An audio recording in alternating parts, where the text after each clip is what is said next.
Bienvenue à tous dans l'invité de la rédaction sur Medi 1. À l'issue du Conseil des ministres du 12 janvier 2022, le porte-parole adjoint du gouvernement ivoirien a annoncé la création d'un ordre national des infirmiers et infirmières de Côte d'Ivoire. Cet ordre organise la pratique de la profession et renforce les mécanismes de contrôle des personnels infirmiers en vue d'améliorer la qualité de soins et les performances du système national de santé. Nous parlons aujourd'hui de la contribution des infirmiers à la performance du système national de santé et leur apport au développement communautaire. Et pour en parler, nous recevons Enoch Memel. Il est infirmier diplômé d'État, auditeur en santé publique, option santé communautaire et épidémiologie. Bienvenue. Merci bien à vous, monsieur. Alors, commençons tout de suite par la première question. Un infirmier, quelles sont les qualités requises au-delà des qualités liées à la formation, mais les compétences sociales requises pour être un bon infirmier? D'accord, merci bien à vous déjà. Il faut dire que tout le monde peut aspirer à cette profession, mais les qualités requises, il faudrait que l'infirmier soit quelqu'un qui est beaucoup disponible. Disponibilité. Quelqu'un qui est beaucoup sociable et social.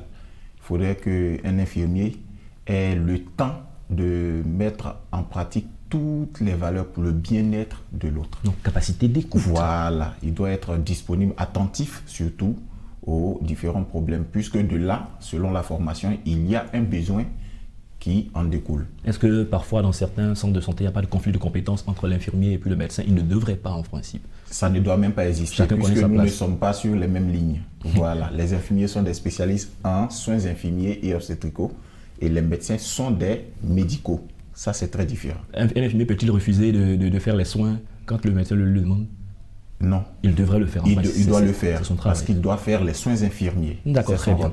Alors, vous êtes auditeur en santé publique, option santé communautaire et épidémiologie. Expliquez-nous brièvement en quoi ça consiste. Bien, la santé communautaire, je dirais, c'est la base de la médecine.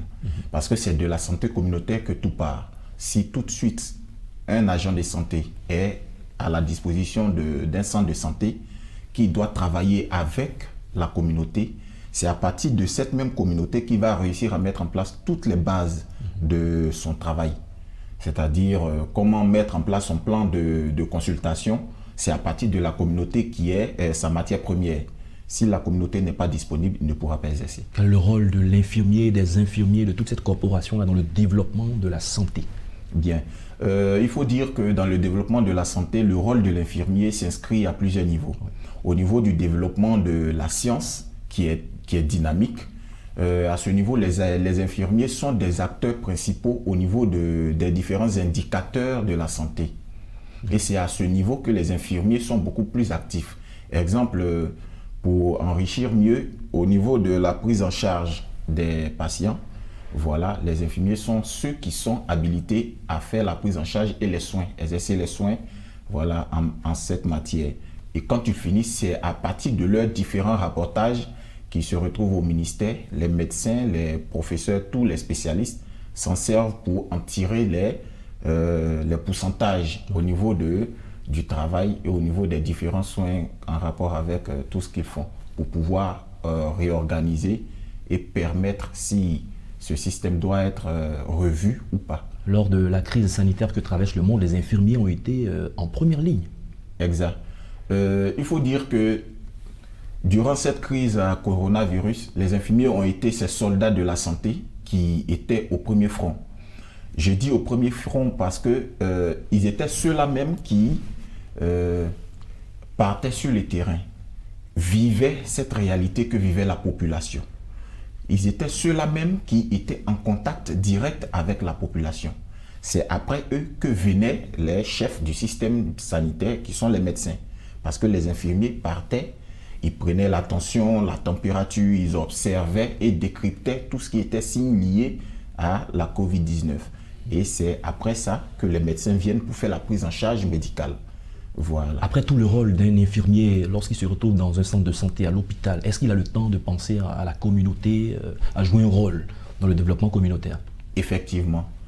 L'infirmier, depuis sa base, depuis la formation, il y a ce qu'on nous apprend à l'école qui est l'étude monographique. C'est-à-dire? Cette étude monographique nous permet d'être en contact avec la communauté directement.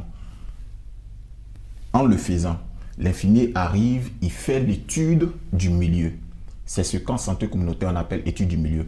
Vous arrivez, vous cherchez à savoir il y a combien de structures étatiques, quels sont les différents maux qui minent la communauté, et vous établissez un ordre selon lequel les besoins sont prioritaires. Et une fois que vous finissez avec ces aspects, ça vous permet d'être beaucoup plus opérationnel sur les terrains. Parlant de développement local, l'infirmier lui-même est l'acteur principal qui doit prendre part au développement local. Acteur principal. Un acteur principal. Je le dis acteur principal parce qu'il définit tout ce qui est paramétrage pour permettre au développement de cette communauté. Je vous donne un exemple très palpable. Un infirmier qui arrive dans une communauté, il doit chercher à comprendre quels sont les besoins prioritaires de cette communauté. Si cette communauté est une communauté qui a un besoin de se nourrir, par exemple, il doit participer en mettant en place le staff technique de travail constitué de président des jeunes, président des femmes, la chefferie, la mutuelle. Ils doivent s'entendre et lui permettre à ceux-là de mettre en place un mécanisme de développement pour une prise en charge économique efficiente qui permettra par la suite à cette communauté d'être autosuffisante en entreprenant des activités génératrices de revenus. Est-ce que c'est vérifié sur le terrain? Quand il a fini de s'occuper de son emploi du temps dans le centre de santé à l'hôpital, a-t-il le temps de faire tout ce que vous citez?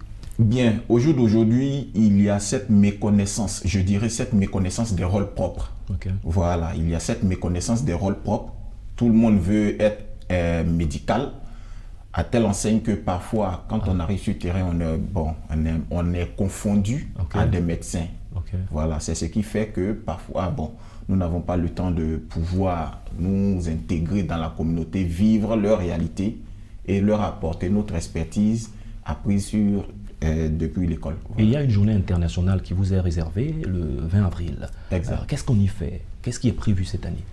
Bien, cette année, il y aura une activité grandiose que l'ANICI, qui est l'Association nationale des infirmiers et infirmières de Côte d'Ivoire, organise depuis tout le temps.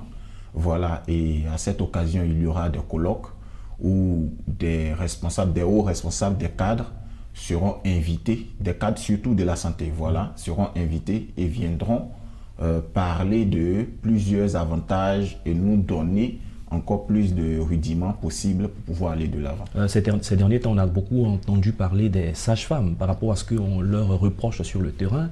Qu'en est-il des infirmiers? Est-ce que les reproches qui sont faits aux sages-femmes dans l'accueil, dans la façon de prendre en charge les patients, est-ce que vous l'entendez à votre niveau? Nous l'entendons effectivement. Mais ce qu'il faut savoir, c'est que ça y va aussi de la qualité du travail. Okay. Au jour d'aujourd'hui, l'État met beaucoup l'accent sur la qualité de soins. La qualité de soins et la sécurité des patients et du prestataire. Vous voyez, ces reproches, on ne peut pas s'en passer. Ça a toujours été comme ça. Voilà, le cadre de la santé est un cadre un peu, je dirais, un cadre très très sensible. Très sensible, oui. Très sensible. Si aujourd'hui je fais très bien, je serai applaudi, mais je n'ai pas droit à l'erreur. Ouais. Ça, je n'ai pas droit à l'erreur. Il faut le dire, l'agent de santé n'a pas droit à l'erreur. Mais parfois, on peut accueillir quelqu'un et dans l'exercice des soins, ça va mettre du temps. Donc, il faut beaucoup plus de professionnalisme parce que les erreurs là-bas coûtent la vie. Voilà. Donc, il faut faire preuve de professionnalisme et ne pas céder tout de suite aux provocations des parents. Voilà, parce que tout de suite, si ça met du temps pour une prise en charge, il y a aussi un mécanisme à suivre.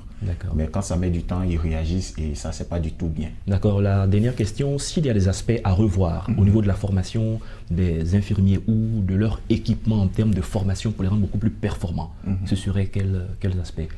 Les aspects seront beaucoup plus au niveau éducatif. Au niveau éducatif, okay. Oui, parce qu'aujourd'hui, tous les États aspirent au système LMD.